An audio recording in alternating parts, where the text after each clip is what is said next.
Nama Sri Mulyani mulai dikenal di dunia ketika tahun 2002 ia menjabat sebagai Direktur Eksekutif IMF mewakili 12 negara di Asia Tenggara. Pada pemerintahan Presiden Susilo Bambang Yudhoyono, beberapa kali Sri Mulyani ditunjuk sebagai menteri.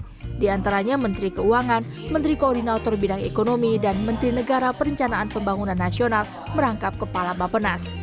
Ia pernah dinobatkan sebagai Menteri Keuangan terbaik di Asia oleh majalah Emergency Market pada tahun 2006. Ia juga terpilih sebagai perempuan paling berpengaruh ke-23 di dunia versi majalah Forbes pada tahun 2008. Pada tahun 2010, Sri Mulyani menerima tawaran sebagai Direktur Pelaksana Bank Dunia. Meski pada tahun 2016, ia melepaskan jabatan itu karena Presiden Joko Widodo menunjuknya kembali sebagai Menteri Keuangan. Sebelum menjadi Menteri Sosial, Khofifah Indar Parawansa adalah seorang politisi. Namanya mulai muncul ketika membacakan pidato pernyataan sikap Fraksi Persatuan Pembangunan dalam sidang umum MPR tahun 1998. Saat itu, pidato Khofifah dianggap sangat berani karena mengkritisi pemerintahan Orde Baru. Artinya, tingkat kemampuan untuk bisa survive perempuan itu ternyata lebih kuat daripada laki-laki. Dari berbagai ujian, dari berbagai mungkin penderitaan yang dialami perempuan, ternyata perempuan memiliki tingkat survivabilitas lebih baik. Sebagai Menteri Kelautan dan Perikanan, Susi Pujiastuti dikenal sebagai Menteri Perempuan yang eksentrik. Sejumlah kebijakannya sering dibilang berani, di antaranya meledakkan kapal-kapal asing yang mencuri ikan di perairan Indonesia. Meski pendidikannya tidak begitu tinggi, bahkan tidak lulus SMA, Susi sukses di bidang usaha. Sebelum menjadi menteri, ia memiliki sejumlah perusahaan, di antaranya distributor ternak dan perikanan, serta memiliki perusahaan dan sekolah penerbangan. Ia menerima banyak penghargaan, di antaranya dari APEC sebagai sosok yang berpengaruh di bidang ekonomi pada tahun 2011 dan dari WWF pada tahun 2016 sebagai tokoh yang dianggap memajukan bidang perikanan dan pelestarian alam laut. Julung Sintawati, CNN Indonesia.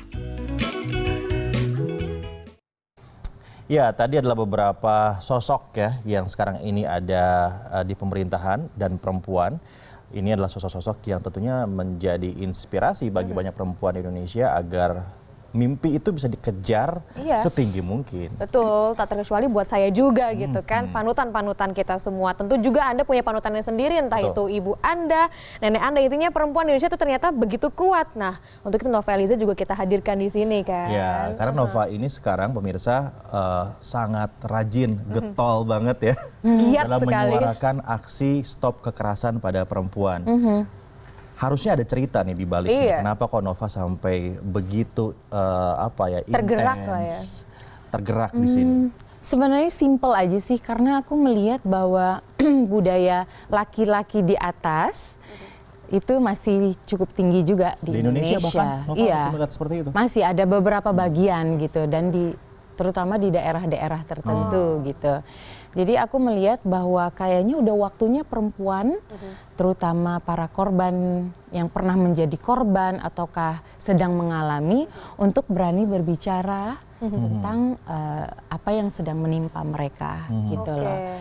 Karena menurut aku perempuan itu punya semangat itu jauh lebih tinggi menurut aku, dan dan itu perlu di push gitu, perlu diberikan wadahnya. Terus udah gitu kita juga inginnya para perempuan itu ingat bahwa oh iya ya, ini karena ada Yayasan Suara Hati, kenapa gue nggak ngomong aja nih bahwa kejadian yang menimpa gue saat ini. Ajakannya seperti apa sih, Nova? Macam-macam. Apa memang bergabung di foundation itu? Jadi sebenarnya foundation yang Yayasan Suara Hati Perempuan adalah suatu yayasan untuk mensupport perempuan korban kekerasan. Pendekatan kita itu melalui mediasi seni, baik seni fotografi, di mana kita tahun 2015 kita mengumpulkan 60 public figure perempuan semuanya ikut bersuara melalui foto dengan ekspresi yang berbeda-beda, ada yang marah, ada yang sedih, ada yang nangis dengan kondisi perempuan saat ini di Indonesia. Ada cerita nggak di sesi foto itu yang Nova ingat sekali siapa dan apa yang dia suarakan? Iya, Misalnya seperti Krisdayanti pada saat itu kan Krisdayanti kita membebaskan sekali untuk para public figure mengeluarkan ekspresi seperti apa. Krisdayanti pada saat itu mengeluarkan ekspresi yang nangis gitu karena memang dia merasa bahwa tingkat kekerasan terhadap perempuan di Indonesia itu masih sangat tinggi gitu. Jadi tanpa komando apa-apa memang langsung netes saja gitu air matanya. Kalau video yang sedang kita tayangkan ini laki-laki semua, nah ini gerakan yang berbeda berarti kan? Kalau ini adalah gerakan tahun lalu 2016 di Prabu mana juga ada ya? Iya, Prabu salah satunya mewakili dari news anchor gitu karena kita mengambil 51 public figure dari bidang yang berbeda-beda juga, laki-laki semuanya untuk ikut menghentikan kekerasan karena pada dasarnya kita juga ingin mengedukasi laki-laki. Ya nggak bisa dipungkirin laki-laki adalah pelaku utama di dalam kekerasan, walaupun ada juga perempuan gitu. Tapi aku merasa bahwa laki-laki itu juga penting untuk diajak berkolaborasi, menginspirasi laki-laki yang lain yang ada di Indonesia untuk bersama-sama menghentikan kekerasan. Memang di dalam permasalahan ini ya, saya sebagai laki-laki gitu, kadang-kadang tidak tahu apa batasan yang dinamakan kekerasan. Jadi kita nggak tahu seperti apa. Nah, ketika kemarin ikuti sesinya Nova ini dan disuruh pretending dalam apa ya, saya sebagai perempuan gitu, baru tahu bahwa perempuan tuh sangat sensitif banget ya, sehingga kadang-kadang verbal aja bisa jadi kekerasan buat perempuan begitu kan ya. Sebenarnya bukan sensitif yang seperti apa sih, bukan yang harus touchy langsung nangis gitu. Karena laki-laki juga sensitif, ya kan gitu. Jadi kita tidak bisa mengkonotasikan bahwa perempuan itu sangat lemah misalnya gitu, laki-laki itu power misalnya gitu. Itu yang harus kita hilangkan tuh persepsi Nah, persepsi itu yang masih kuat betul ya di sekali. Nanti kita akan bahas lagi ya lebih lanjut tentang hal ini setelah jeda. Pemirsa, Anda jangan dulu kemana-mana. Tetap bersama kami di Good Morning.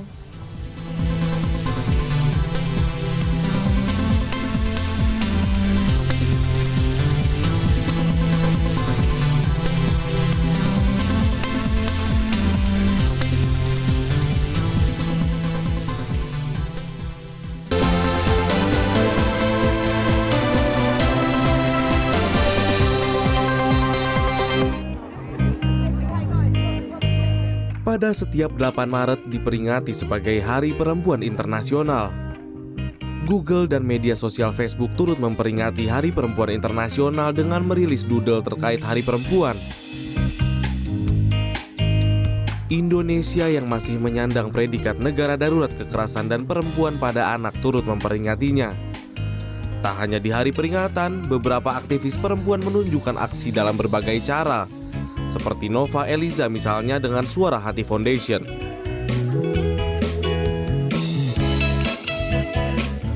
Dengan seni fotografi, musik, dan etnik, ia suarakan penolakan terhadap kekerasan pada perempuan. Dengan berbagai proyek, gerakan ini membuka mata masyarakat bahwa terlalu banyak suara hati perempuan yang terbungkam atas kekerasan rumah tangga yang berkelanjutan. Fajar Fadilah, CNN Indonesia.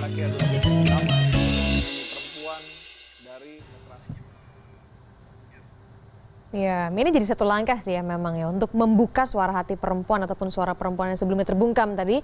Tapi kalau misalnya kita lihat jumlahnya meningkat karena memang menurut pemerintah perempuan sekarang itu sudah mulai berusaha untuk membuka dirinya untuk melaporkan apapun yang terjadi gitu. Dan mungkin salah satu caranya juga dengan suara hati ataupun gerakan-gerakan ini ya Nova. Karena menurut aku penting juga gitu mengedukasi masyarakat, tidak hanya perempuan akan tetapi lelaki juga dengan pendekatan yang berbeda pada umumnya begitu, biar pesannya itu nyampe. Gitu. Nah, salah satunya itu adalah dengan seni gitu loh menurut aku, baik itu seni musik dengan menyampaikan pesan-pesan misalnya seperti Iwan Fals yang serat dengan pesan-pesan sosial, terus nanti kebetulan aku juga punya lagunya tentang bagaimana perempuan itu harus bisa move on dari keterpurukan.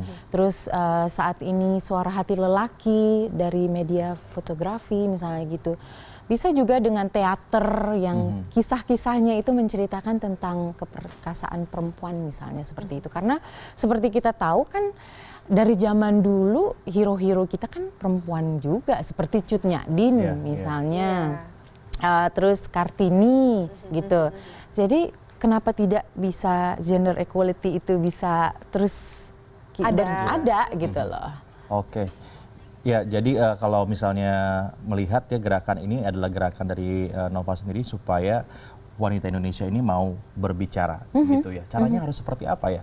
Bicaranya itu seperti apa gitu? Yang pasti gini, jika korban itu bisa melaporkan kepada instansi atau lembaga-lembaga yang terkait gitu. Karena diam juga tidak akan menyelesaikan masalah. Terkadang melaporkan ke pihak berwajib juga disuruh pulang gitu. Jadi tetapkan hatinya dulu, niatnya dulu. Atau kalau memang mau share dengan Yayasan Suara Hati. Karena kita juga membuka konsultasi secara personal dan tertutup pastinya kepada korban-korban kekerasan. Jadi kita formatnya itu lebih kepada sharing. Jadi bukan yang serius misalnya gitu. Jadi kayak cerita-cerita seperti ini yang bisa menggali emosi mereka, menggali apa yang sedang terjadi terhadap mereka. Oke, baik. Jadi itu arahannya ya, apa namanya? Bicarakan, keluarkan. Dan juga bisa nanti menghubungi Suara Hati Foundation begitu ya. By the way, terima kasih Nova Eliza sudah berbagi bersama kami di sini soal suara hati perempuan, dan juga kita mau berbagi juga salah dua bahkan ada Pak Ahok sama Pak Anies ya yang ikut membicarakan. Karena ketika kita berbicara tentang kekerasan terhadap perempuan, aku rasa semua elemen masyarakat pasti baik itu politisi, politikus atau siapapun itu, aku rasa harus ikut turun tangan terlibat, ya? Untuk menghentikan kekerasan. Coba kita lihat ya seperti apa ya suara dari Ahok dan juga Pak Anies Baswedan ya, tentang perempuan. Namanya mutlak kan. Gimana kan juga bukan saya meremehkan perempuan lebih lemah.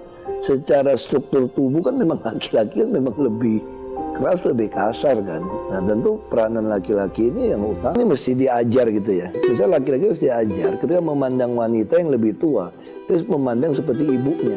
Ketika dia memandang wanita yang sebaya dengan dia harus melihat itu sebagai saudaranya. Yang lebih kecil harus dia memandang seperti adik. Laki-laki, semua kita bukan saja tidak melakukan kekerasan, tapi semua harus terlibat, semua partisipasi. Ekspresikan ide kreatif Anda lewat foto, mention Suara Hati Project. Ekspresikan lewat kata-kata di Twitter Anda, mention Suara Hati Ina. Jadikan gerakan menghormati perempuan, gerakan semesta, semua terlibat.